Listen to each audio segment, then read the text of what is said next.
Laugh all you want, because let's talk about death for a moment. I want to bring that up. Death, as I've said before, is a very natural thing. It's a good thing. You planned on it. You implemented this. Why? Otherwise, you get stuck on this place. And there's more to do. There's more to see. There's more to create. So you came down here and you said, we better have our exit strategy, like good business people. Better have our exit strategy. What will that be? Termination out of physical body. Easy thing to do. It's a sad thing right now, though. By the way, next month, we will do a follow-up to Dreamwalker Death. And it'll be a comedy show. Serious. It has to be. It has to be. How else could we follow up on Dreamwalker Death, one of the schools that I gave, without it being a comedy act? You see, it's funny already. So death is, it's too bad the way it's happening right now. Hopefully, you'll help change that, the consciousness around death. People get sick, or right now they're losing their mind, but not in an aware state of being. You can lose your mind. You can go beyond your mind and be very aware of what else is out there, aware of what's going on in here. So it's taking them 7-10 years to die off. And I don't say that without compassion, but that's a long time to put that burden on other people and on yourself and on your soul. Very little to be learned by it. And it's painful and it's degrading. My God, do you want somebody having to clean you up and to feed you before you go? No, I don't think so. So it's about death with dignity, death by learning how to walk out when you're ready, not when you have a bunch of emotional crap and you just want to get off the planet, when you're really ready to leave. And sooner or later you will, whether you ascend in this lifetime or not. You might decide to stay here 200 years before you go. 500, that's a long time.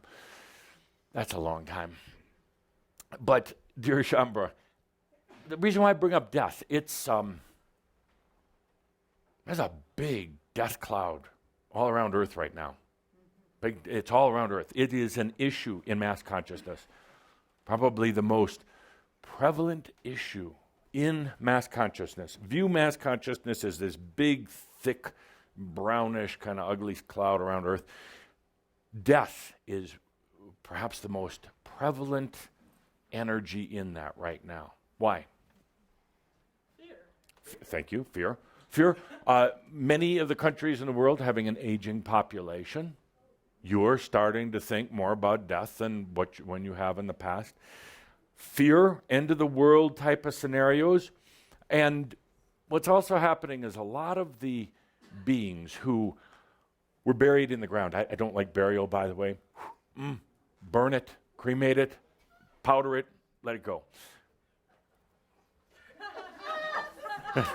Because I don't have any interest in crematoriums. You bury somebody in the ground, a lot of their energy stays there. It makes it more difficult for them to incarnate, although they do, and then it's really a mix-up. It makes it more difficult for Earth, who you are now inheriting from Gaia, to manage and handle all the energies. It is truly environmental litter. It is truly a pollution, energy pollution, when you have all these buried bodies in the ground. But they're coming up right now, a lot of them. So there's this whole consciousness of death associated with that. Plus just the fear, the wars, the terrorism, everything else going on. People fearing famine, fearing the weather, which probably should. But there's all this going on. So there's going to be a big focus here, I'd say in the next 12, 18 months of time, looking down the tube of mass consciousness, that there's going to be a lot of more than usual interest in death. What does that mean? Well, it means Hollywood gets involved. More movies about death, more movies about the afterlife.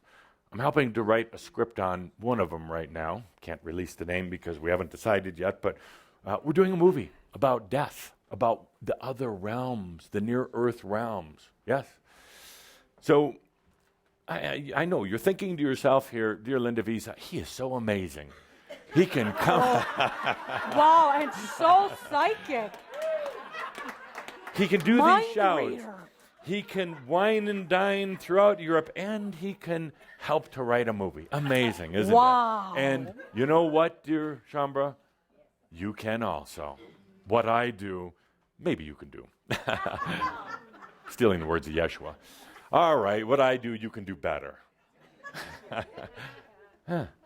So death is going to be a big issue, a lot of focus on it. And of course, a lot of charlatans are going to get more involved than ever.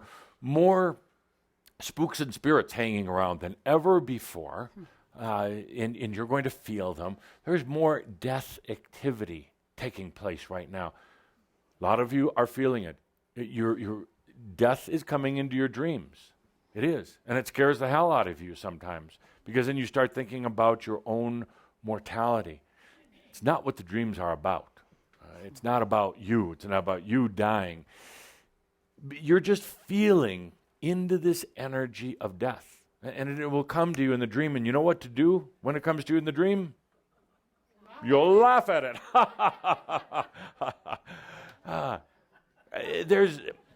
Death is an interesting topic. Everybody's afraid of it. How many people are going to go to a death workshop? Really? Not many. Yeah, a few of you crazy ones. But nobody likes to really talk about it. Nobody really likes to go into that subject. It's a beautiful thing. It really is. When you get to the other side, it's a beautiful thing. From the human perspective, it's really crappy. There's so much misinformation or lack of information or fire and brimstone information or guilt associated with it.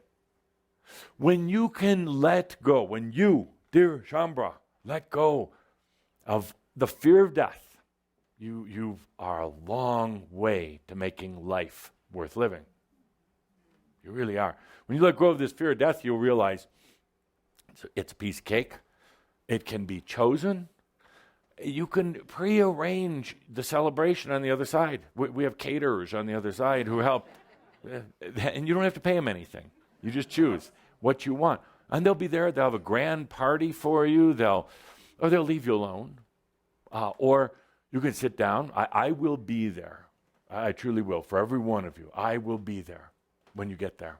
And I'm gonna be laughing and laughing. Hopefully you will be too, because it'll be real awkward if you're not. It's happened a few times. It's not good. But they laugh sooner or later. Sooner or later, they do.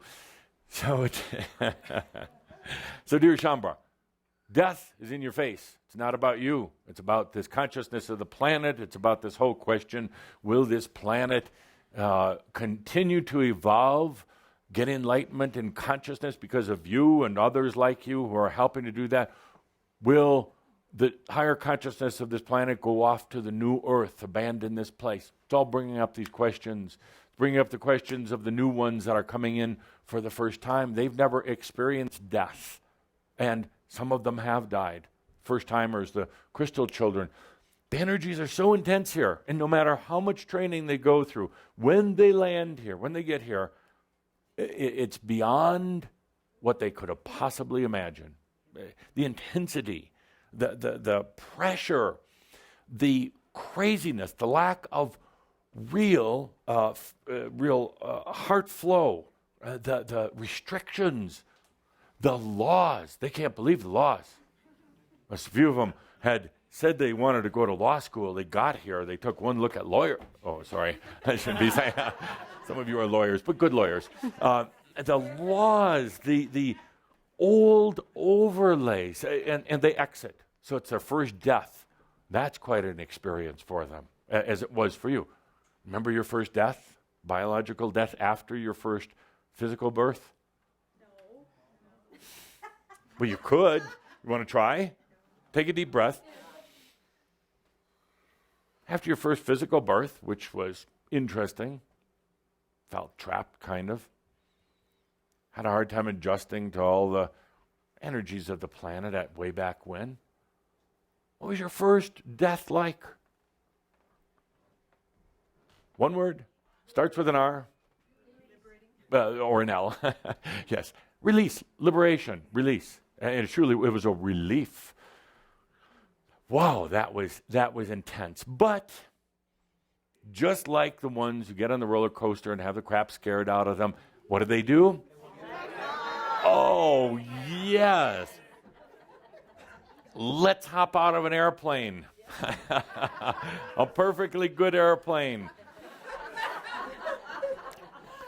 With no engine on, and then you jump. Scares them every time, but what do? They get back on most of the time, unless the parachute didn't open. So, dear Shambra, death, it's going to be an issue. You're going to be feeling it. It's not about your own death. Please understand that. Please understand that. We will do this additional death class, and particularly we're going to focus on preparing your own transition when you want. See, right now you're not sure. I'm not sure when I'm going to leave this planet. You know, it's in the news all the time. The other day, a popular, I wouldn't call him a rock star, but a musician kind of, passed away. Davy Jones. Boom! Just crossed over. So what does it do? Gets everybody, when's it going to happen to me? Am I going to be in the middle of having my breakfast? Pew! Crossover. You know what you all hope for? That it happens in the middle of the night and you don't even know it. Right. Yeah, and you don't make a mess of yourself. So, so let's for Shambra, never worry about survival. Worst case is what? Worst case, you die. Yeah, worst case, you die. We come and have a big party over here. And then you have the choice, do you want to go back for more? I've said it before, but I want to restate it for some of the new people or some of the people who are going to be reading this in the future.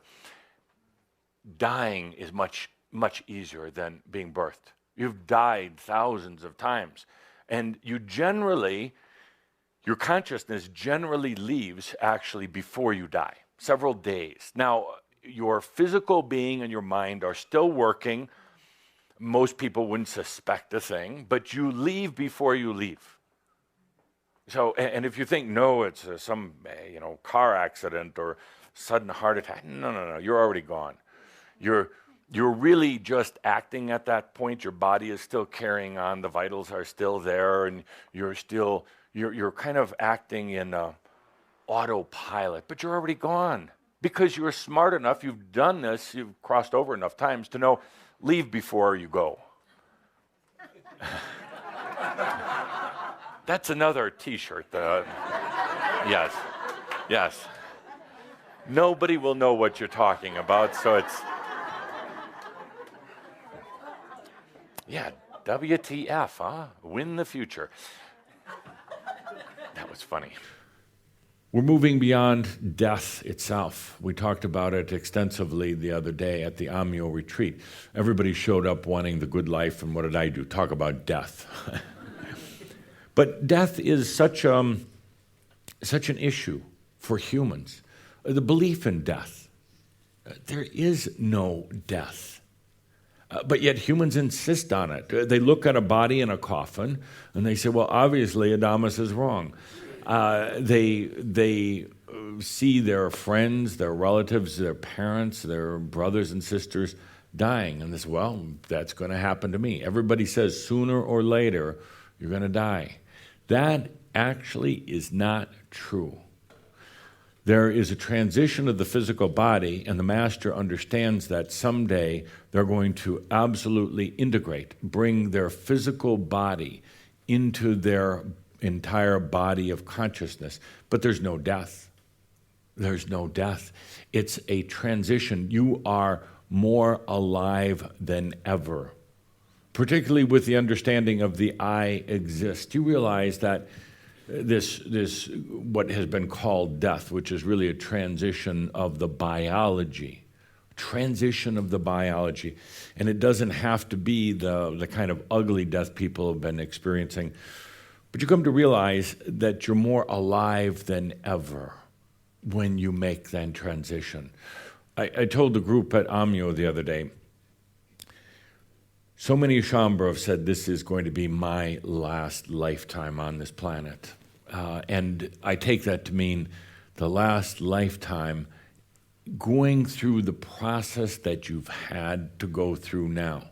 The last lifetime where you are birthed. The last lifetime where you forget who you were.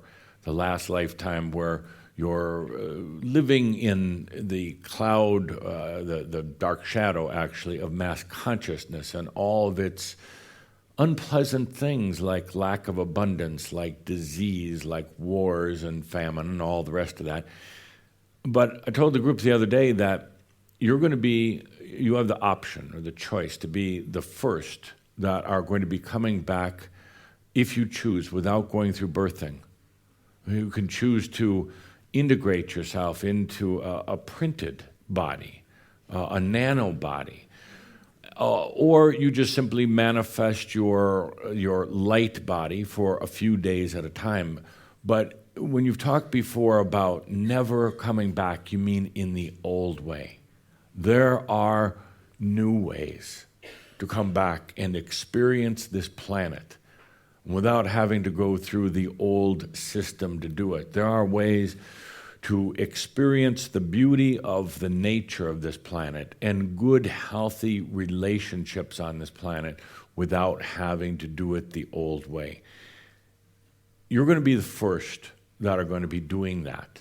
Now, the Ascended Masters came in, it was a little bit different. They went generally through the birthing process with a few kind of exceptions like Tobias with the shell body, but he still went through the human patterns to come back. If you choose, you'll be the first ones that really transcend the meaning of death. The meaning of death is that your body dies, usually of some disease or an accident, and that you come back for another lifetime, but you've forgotten who you are. You'll be the first that have the potential to really defy death because you come back without birth. You'll come back and know exactly who you are.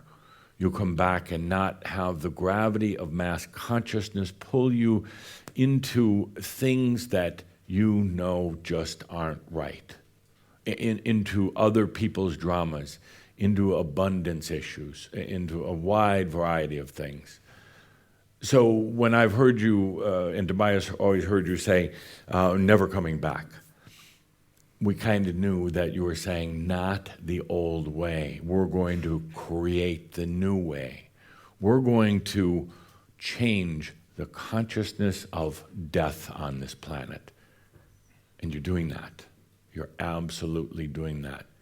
And each and every one of you will have the opportunity, has everything you need for embodied enlightenment in this lifetime and the transcendence of death, to where you can come back here however you want, whenever you want, and truly enjoy life the way it should be.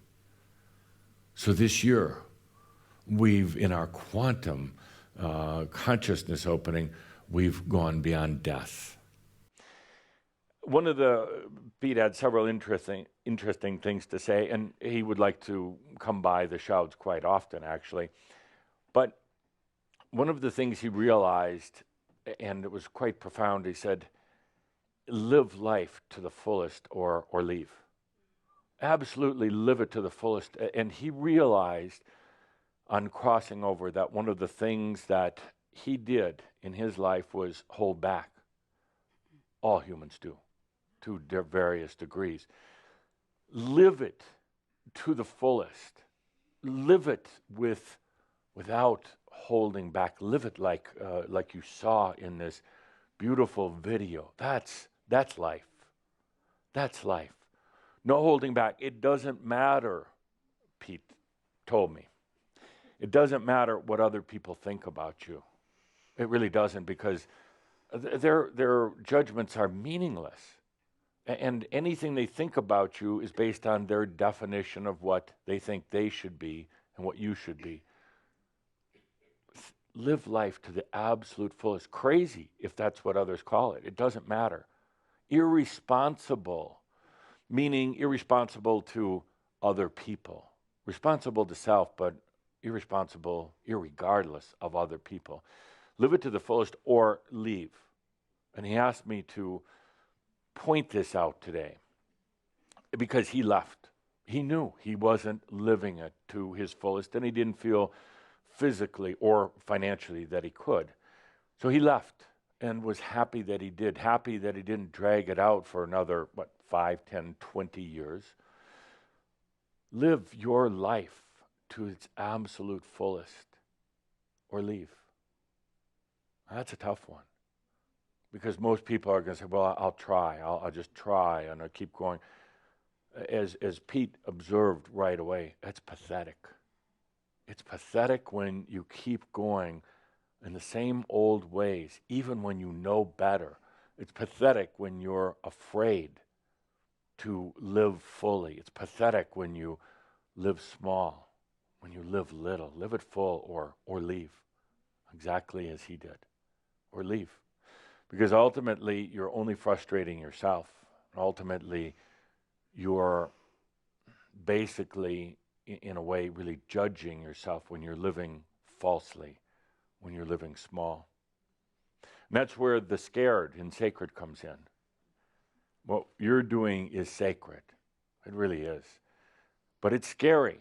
And that's the thing maybe you weren't expecting when you got into all of this. It's scary because your body feels different at times. You wonder what's happening to it. And for Shambhala in particular, about 99% of what's happening to your body are adjustments into a higher state of consciousness.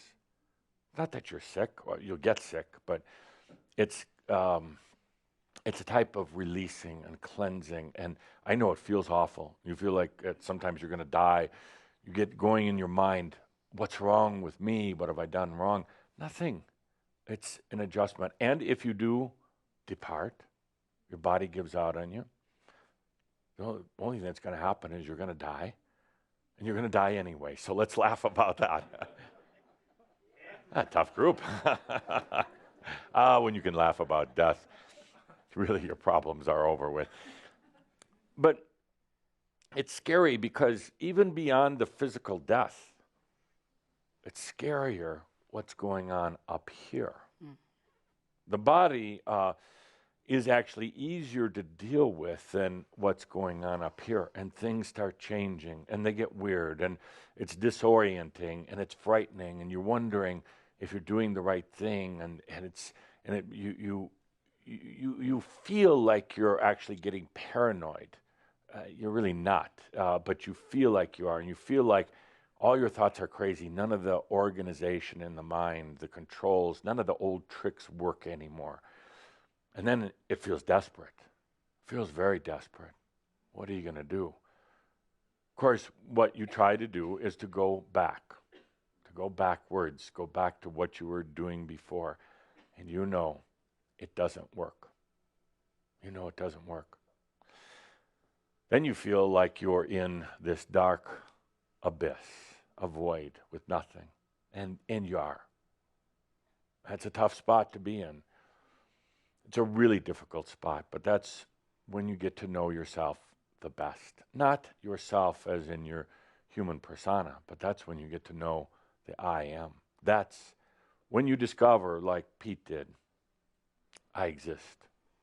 Even in this nothingness, I exist. That's it.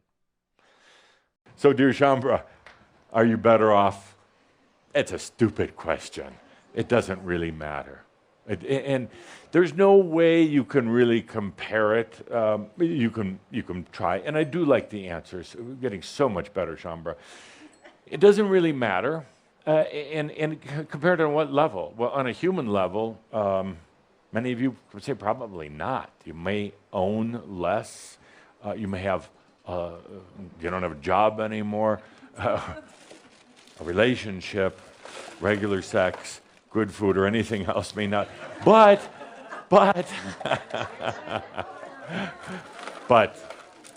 I know you did not come here aspiring for those things. As a matter of fact, the real answer is, Edith, almost rejecting those things, almost pushing them away. And look what happened. They went away. I know you came here for this embodied enlightenment, ascension, whatever you want to call it. And in a way, sorry. Sandra, would you get her some coffee? A foot massage and 2 electrical wires.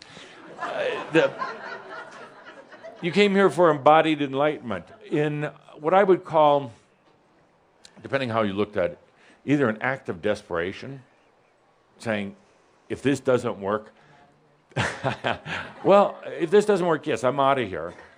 If it's not this lifetime, there is nothing. There is nothing.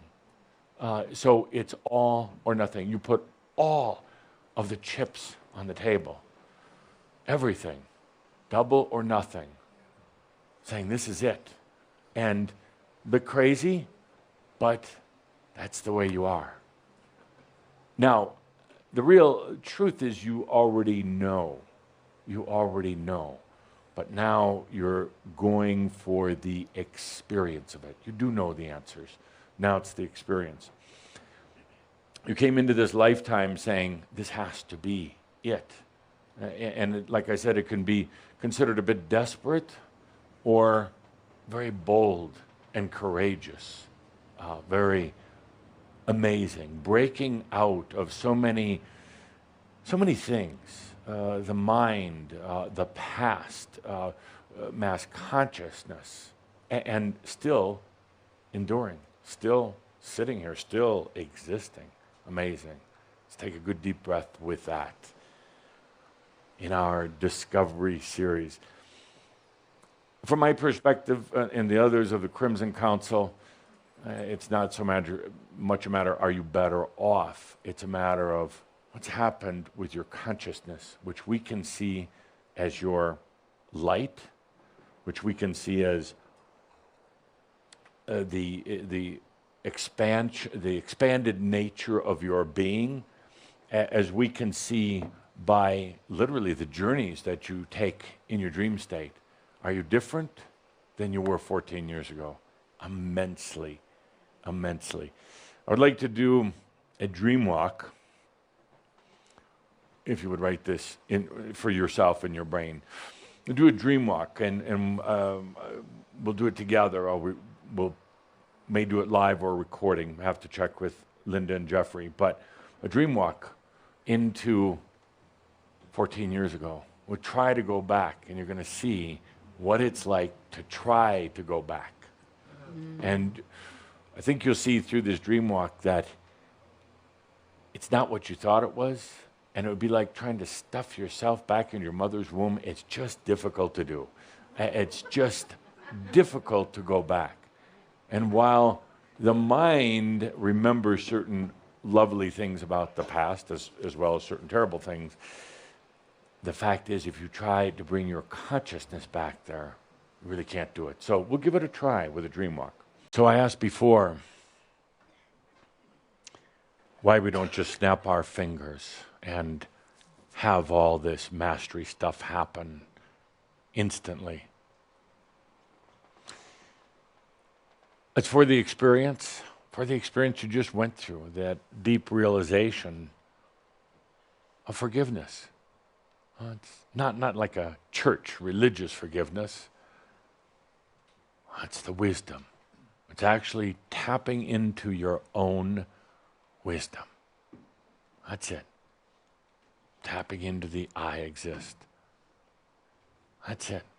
I asked before, why don't we just snap our fingers and have this all happen? We can have the lights back up, please. Make this all happen. Well, I'll leave on this analogy. The caterpillar. Going through such an experience of being a caterpillar, but knowing that it's really not a caterpillar. Goes through days and weeks and months as a caterpillar, finally has something inside beyond its caterpillar mind that says, it's time, I got to get out of here. This is not me. This really is not me. Been an experience. Love your other caterpillars. Time to go. I'm out of here. You can try to hold me back, but I'd rather die than not achieve my greatness. And it goes through the transformation in the cocoon. And it's aware, and it's aware something's changing. And there's part of it that's cursing these changes, being trapped in this cocoon, but part of it's saying, this is amazing.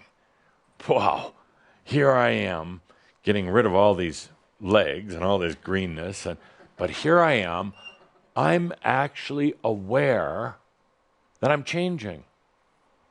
So that when I become whatever I'm going to become, I'll know exactly how I got here. A caterpillar saying to itself, yeah, it's part of me that's, oh, geez, what have I done? What have I done? I could have just been another caterpillar. Part of the caterpillar going, shit, I thought that was unsafe. This is really unsafe. Because nobody has a manual on how to do it. And I did hear somebody say there is a red caterpillar called Satan pillar that's going to get me because I've let myself, but I don't care. I don't care because I cannot stay like what I was. I know there's something more, and I haven't been able to define it. I haven't been able to articulate it, but God, you too, God, caterpillar, God, you're a bunch of bullshit. There is something beyond God, and I know it, and I'm going to find it no matter what. And in this knowing this, I also know that in spite of the fact that this is an unsafe caterpillar world within my being, all is well in all of creation. Thank you, dear Shambra. Be safe. Be safe. Thank you. Thanks. Thanks, Josh. So I asked before why we don't just snap our fingers and have all this mastery stuff happen instantly. It's for the experience you just went through, that deep realization of forgiveness. It's not like a church religious forgiveness. It's the wisdom. It's actually tapping into your own wisdom. That's it. Tapping into the I exist. That's it. I asked before, why don't we just snap our fingers and have this all happen? We can have the lights back up, please. Make this all happen. Well, I'll leave on this analogy. The caterpillar. Going through such an experience of being a caterpillar, but knowing that it's really not a caterpillar. Goes through days and weeks and months as a caterpillar, finally has something inside beyond its caterpillar mind that says, it's time, I got to get out of here. This is not me. This really is not me. Been an experience, love your other caterpillars, time to go. I'm out of here. You can try to hold me back, but I'd rather die than not achieve my greatness. And it goes through the transformation in the cocoon. And it's aware, and it's aware something's changing. And there's part of it that's cursing these changes, being trapped in this cocoon, but part of it's saying, this is amazing. Wow, here I am getting rid of all these legs and all this greenness, but here I am, I'm actually aware that I'm changing. So that when I become whatever I'm going to become, I'll know exactly how I got here. A caterpillar saying to itself, yeah, it's part of me that's, oh, geez, what have I done? What have I done? I could have just been another caterpillar. Part of the caterpillar going, shit, I thought that was unsafe. This is really unsafe. Because nobody has a manual on how to do it. And I did hear somebody say there is a red caterpillar called Satan pillar that's going to get me because I've let myself, but I don't care. I don't care because I cannot stay like what I was. I know there's something more, and I haven't been able to define it. I haven't been able to articulate it, but God, you too, God, caterpillar God, you're a bunch of bullshit. There is something beyond God, and I know it, and I'm going to find it no matter what. And in this knowing this, I also know that in spite of the fact that this is an unsafe caterpillar world within my being, all is well in all of creation. Thank you, dear Shambra. Be safe. Be safe. Thank you. Thanks. Thanks, Josh. Welcome back, dear friends. There's a sign in the Ascended Masters Club. As a matter of fact, right when you walk in the door, and the sign says, I gave up everything and expected nothing in return except myself. Every ascended master goes through a type of spiritual puberty where they give up everything. Oh, and it's not just the money or the goods or car, your house, your job, your family. But when it really gets down to it, what you really give up is everything that you knew to be of yourself. One of the most challenging things you or any other awakening human will ever do. Certainly because there is always the desire to build on this personality, to build on yourself. You do it through things like your wardrobe, your job, your status in the community, your relationship with yourself, always trying to define yourself in an interesting and new way. But ultimately, it all comes tumbling down, or it's torn apart, or you gracefully release it, gracefully. And that's what I hope we're going to be doing in our next series, this series, which I'll share the name with you in a moment. I'll let the anticipation build a little bit. But indeed, there is that whole going beyond personality. The mind can't fathom it. It can't. The mind tries to justify it in a way by saying, okay, I'm going to be a little bit less of me. Well, you can't be one way or the other. The mind says, I'm going to get rid of my bad habits. Well, you're going to discover, and I'm on record saying this, you're going to discover that actually your bad habits have really served you quite well. It's your good habits that I worry about. Truly. Those are the habits, those are the things that you do that you're righteous about, that you defend, that you hold on to, and even when I try to take them from you, even when I try to kick them out of you, you hold on to them. Your bad habits, of course, you don't like.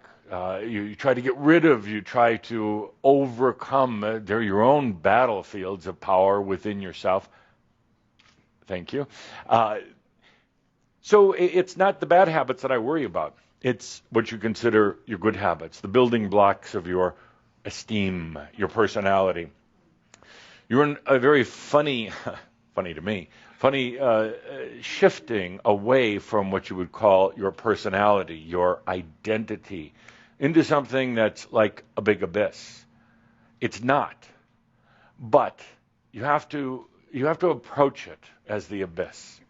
You have to approach it without knowing what comes next. Otherwise, your personality is going to try to grab onto it and mold it into the image that it would like to have of itself.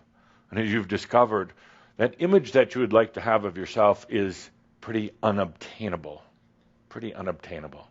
But yet you keep trying to obtain it. You keep trying to go for it.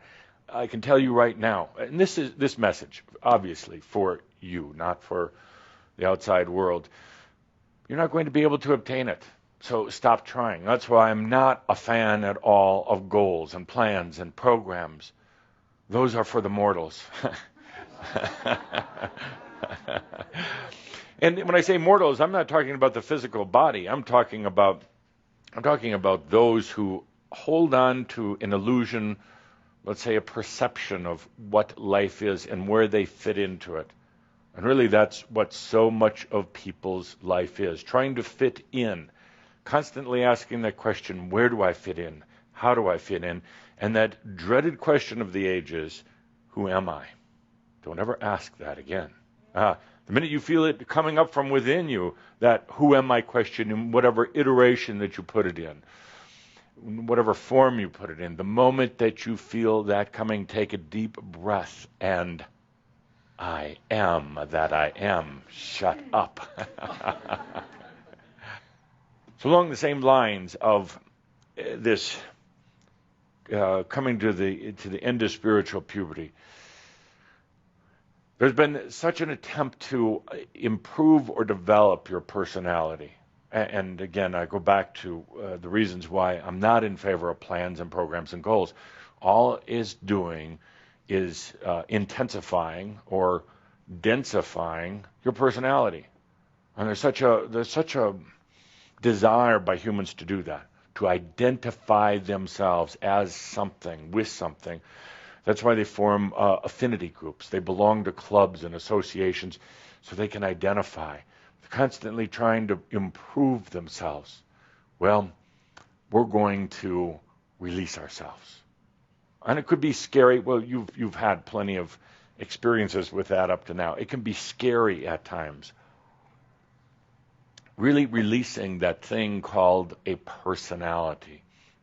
But the personality, the thing you identified to, connected to, validated yourself to, was no longer valid. You realize that's so often what's happening when people have to validate themselves. You know, go out there in everyday life, you're constantly invalidated by things, so you're constantly trying to validate yourself. You're trying to put the pieces in place, in the who am I pieces. You're a mother, or you're a father, you're an executive, or you're a taxi driver, you're this age or that, you're smart, you're stupid. And it doesn't matter. It doesn't matter whether invalidating yourself, there's not a big difference between saying I'm smart and I'm stupid. At least it's a validation or an identification. Saying I had a bad childhood, I had a good childhood. I'm good looking, I'm bad looking. It's all validation, even if it's negative validation. These are the hooks that you put into things to identify yourself. And the more you identify yourself, the more you associate yourself to other things, the better you feel for a while. But then it starts to wear off, and then you come up with some new plan, program, goal, or whatever.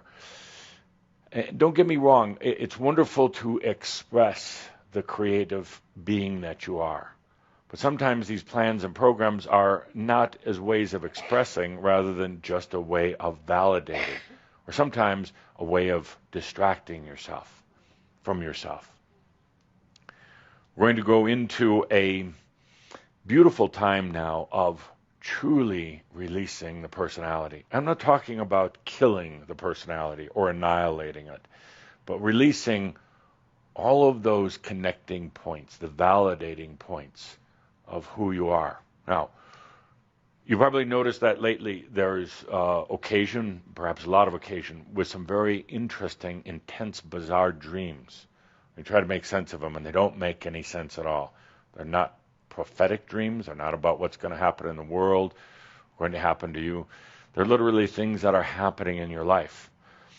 You, through this process of attempting to validate your identity, you've created more and more aspects, and you had a lot to begin with, but you've created even more aspects. And it's been interesting. The understanding of aspectology is very, very important. But it also gets to the point that you become a bit obsessed with it. And contrary to what Tobias originally said, you've tried to control these aspects, like they're a bunch of puppy dogs or like they're your children. Or you fear them, like they have more power than you, or they have more beingness than you, perhaps a better word. Very interesting. And particularly would be a very interesting spiritual psychology discussion of how the understanding of aspectology actually creates more aspects for a while and actually creates a I would say, a fear of aspects, or the creator being, imagine this, the creator being, this would be a good sci-fi movie or book, the creator being, starting to understand the aspects it has of itself, actually gives up power or more beingness to one of the very aspects themselves, or many of the aspects. In other words, my dark aspects are more powerful, more beingful than me. And that happens. I've seen it with so many of you. I won't look any of you in the eye. I'll look in the camera. I've seen it happen out there. You give more beingness, more authority, more identity to some of these aspects, like they're smarter than you, or they're more talented than you, or gifted than you. It's an interesting phenomena because you are the creator being of each and every one of those aspects. Maybe there is a hidden desire or a hope to have one of them better than you. A hope that, God, I hope there's something better than this. So maybe there's an aspect who's more magnificent than I, or even in a warped and twisted way, more powerful than I, so dark that it's grander than I. Some sort of twisted wish that there was something greater than yourself, because you're not happy with that self. Well, because it's a personality, it's not yours. The body, of course, is easy to understand when I say that's not yours. You say, well, hell yeah, I look like my mother. I don't want to look like my mother. I want to look like my father. So there's almost a rallying around the flagpole when we talk about releasing your ancestral biology. Well, damn, it's about time. But I say that it's about time also to recognize that that personality is not really yours. Weird. Of course, the mind jumps in and says, well, whose is it then? No one. But it's not the authentic you. It's not the real you. I've heard your questions to yourself lately, and one of the big questions that you have is, am I authentic? Am I being real? When you were younger, particularly for those of you who had a somewhat a religious background, it used to be, am I being good or bad? Or if you believed in Santa Claus, am I being good or am I bad? And then now it's been replaced by, am I being real? Am I being authentic with myself? Well, of course not. Of course not. I want you to take a look at your personality. I'm talking about the facade. I'm talking about the storefront, the window dressing. I'm not talking about the back room. We'll get to that later. But I'm talking about that facade that you put up. What's it based on? What's based on? Partly your upbringing.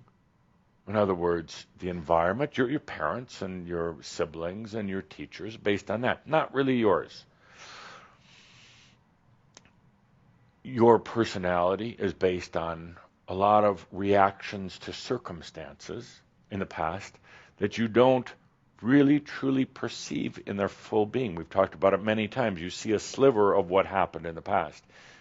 But you take that sliver and you put it into your personality development, you put it into yourself, and then you adapt that and you say, well, this is me. You take things that have happened to you in life and you just accept them without really understanding what happened, or without, I should say, extracting the wisdom, stripping away fear, details, trauma, and everything else, and just extracting the wisdom. We have a lot of wisdom extracting to do here.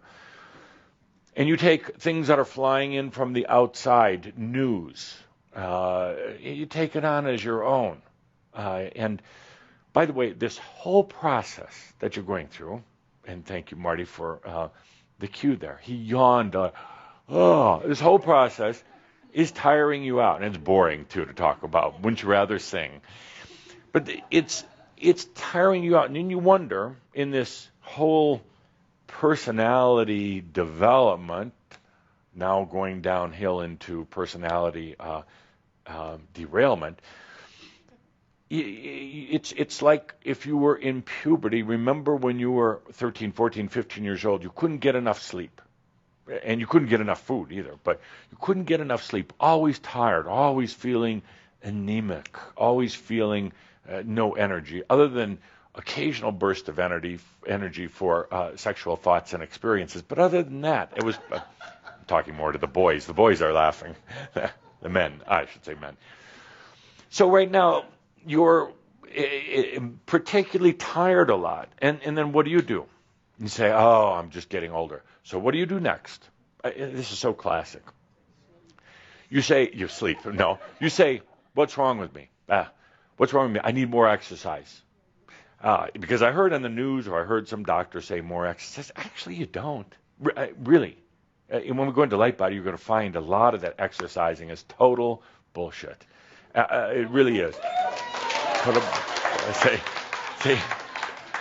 No, it really is, because you heard it somewhere. I've got to exercise and I have to do so many hours a week, and geez, what a unjoy of life. So then you're like, then I have to eat different. And you see what you're doing. You're building all of these attributes, the personality building. No, you're tired because you're going through spiritual puberty. It's a very consuming process. You're getting rid of all that crap you've been dragging around for a long time that is not yours. It's not your personality. When you go home tonight, or when you wake up in the morning, look in the mirror, please, because that body is not yours. And that personality, and I should be cheering now in just a moment, but it's not yours. Thank God. It's not. It's not. Now, it brings up a lot of points. So what is your personality? Well, that's why I talked about Keiko last month, the passion. And secondly, you don't need to be identifying things with things anymore. You don't have to say, I'm a 42-year-old male that's 6 feet tall and has such and such an education. Those things are not important. They're really not. They're not important in where we're going. They're fun to play with when you realize that they're just toys. They're really fun to play with. And that's when you get into true acting. And then you slip into the act of whatever you want to be, and then you slip out of it. But right now, you don't believe you're acting. You believe this is real. You're trying to find more authenticity. Keep hearing that coming from the deeper parts of you. Am I being authentic? Am I being real? Am I being genuine? That's coming up over and over and over again. You're not. You're not at all. And that's the good news. So that leaves a big empty space. Like, wow, what am I going to do? What am I going to fill that with? How am I going to be me? Isn't it interesting, in the whole quest to be you, we're going to take you away from you. So you can really understand who you are. So much of this just a facade. Oh, the wonderful things about it, don't get me wrong. Wonderful things, but you've got to realize it's a game. It's creativity at work. Got to get beyond just trying to refine that self, that body, or that personality, or that mind. Bro, we have a competition going on here. And by the way, the appropriate answer to the truths of truths is, I exist. That's it. Ladies and gentlemen, Shambra, I exist. That is the original truth. I exist. Therefore, I am. I exist. Nothing else matters. Everything after that is either another truth, but not the core, or a mistruth. From the simple words, I exist, come all truths and mistruths. I exist. That's what you felt when you left home. The loving, comforting home of spirit. Went into the darkness, went into absolute nothingness, and said and felt, I exist. I am that I am. Nothing else matters. There is no other truth more important than that. Everything else either turns to Makyo, or everything else is simply supporting that truth. I exist. Nothing else matters. Do you realize the significance of that? I exist. Therefore, I can create. Therefore, I can live. Therefore, I can be. Therefore, I can feel. I can be sensual. I can have joy, I can have sadness, I can have lack, and I can have abundance. I exist. Do you realize how profound that is? I exist. That's it. It's all. Gesundheit. That's all that matters. There is no other philosophy. There are no other books. Everything that tries to explain it in detail is just Makyo, spiritual bullshit. I exist. That's it. Feel into it for a moment. You exist, David, Edith, all of you, Elizabeth, you exist. You exist not just as part of something, you exist as a sovereign being. You exist. That's all that matters. None of the rest of the talk about dimensions and time and space and the concept of God, which shouldn't be spoken anyway, your past lives, your future potentials, none of that matters other than I exist. This is what's special. Nothing else matters. When your physical body dies, you can still say, I exist. When you go traveling in the other realms, that'll be the song that you sing, I exist and I'm aware of it. You see, there are, 6.5 billion or more people on this planet right now. Do you know how many consciously understand that they exist? Oh, they live, they have their jobs, they have their families. But very, very few can stop for a moment. Aside from all the religious garbage, aside from anything that's happened in their life, their history or anything else, just stop for a moment with that simple, pure truth. In the deep breath, I exist. I am that I am. That's what I am that I am means, my dear friends. Anything else is Makyo. I exist. I am. I am. Thank you. In your heart, you know they are not. What you have to rely on is you, but yet unsure of who you are. Still trying to find you in this endless sea of troubles. Still trying to identify you, something that simply cannot be done. So you dive deeper. You dive deeper into you. And you come to the point of realizing that you is not who you thought you were whatsoever. The you that you have known was simply a creation of a mind that was conceived here on earth, that was developed here on earth, refined and programmed here on earth. The mind, the strangest of all the aspects, not you whatsoever. So where do you find you? Certainly beyond the mind, even beyond the heart. You find you in those darkest hours that you've had, those dreadful, horror-like, nightmarish, dark hours that you've had. Each and every one of you have had them. Those dark hours when you know there is no going back to the world of the blind and the unaware. Those dark hours when you wonder, who am I? Those dark hours where you wonder to be or not to be. Should I terminate this? How can I release myself from this trap? How can I release myself from this mental anguish and this physical pain and this lack of knowingness? Those dark hours when you come to the deepest, the simplest, and the truest of truths. The only thing that matters is I exist. That's it. I exist. And from that simplest, most truthful of places, a place that defies the mind and even the heart, a place that defies all of your previous experiences, any beliefs that you've ever had, anything that you thought to be good or bad, real or unreal. This place of I exist, the simplest of all truths. is where you find you. Not surrounded by anything, anyone else. Not confused by the world of the blind, not confused by the world of your mind, or your desperate attempts to save an identity of yourself. In that simplest of places, I exist, is where you start to hear the beat, the rhythm of your soul. I exist. Therefore, I am. It's all that matters. All that matters.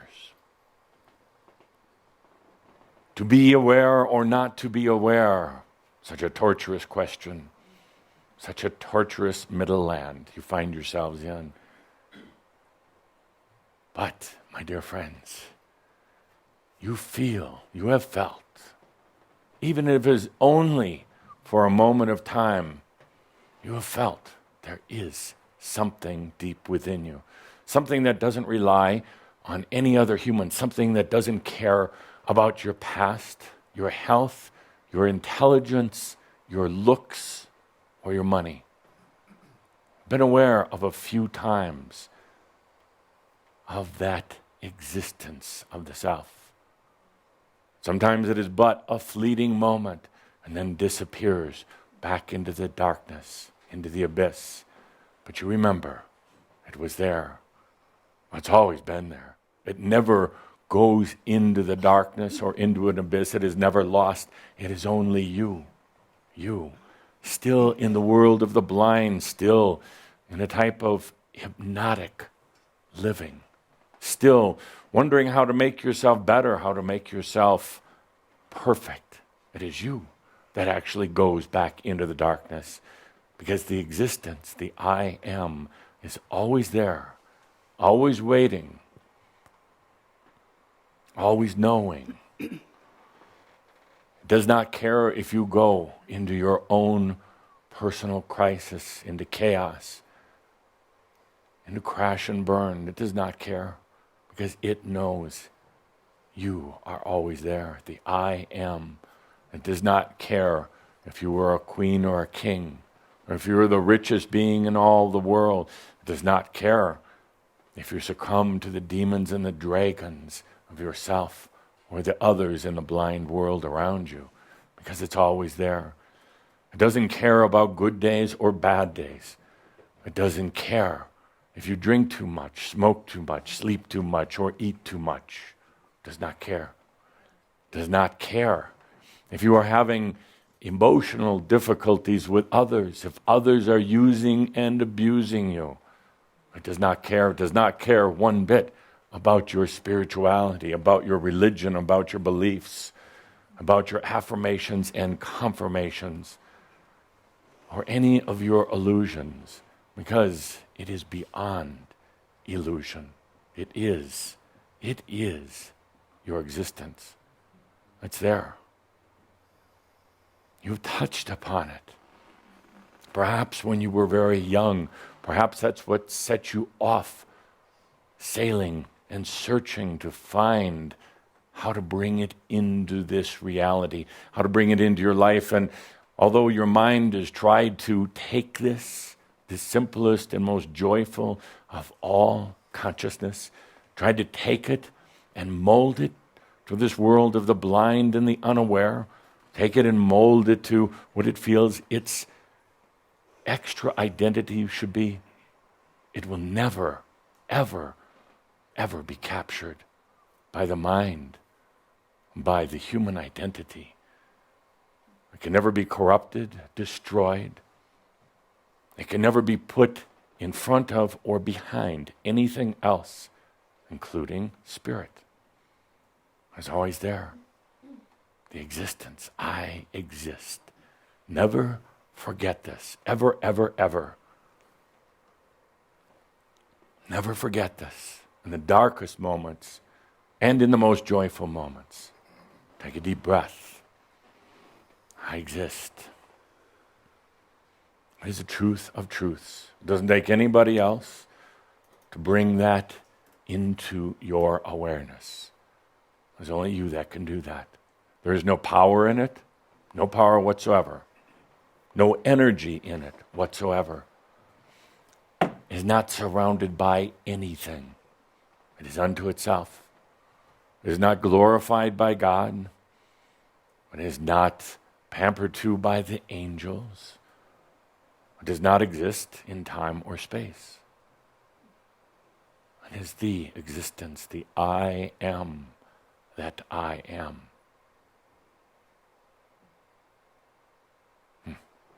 Take a deep breath, my dear friends. No game shows today. No game shows today.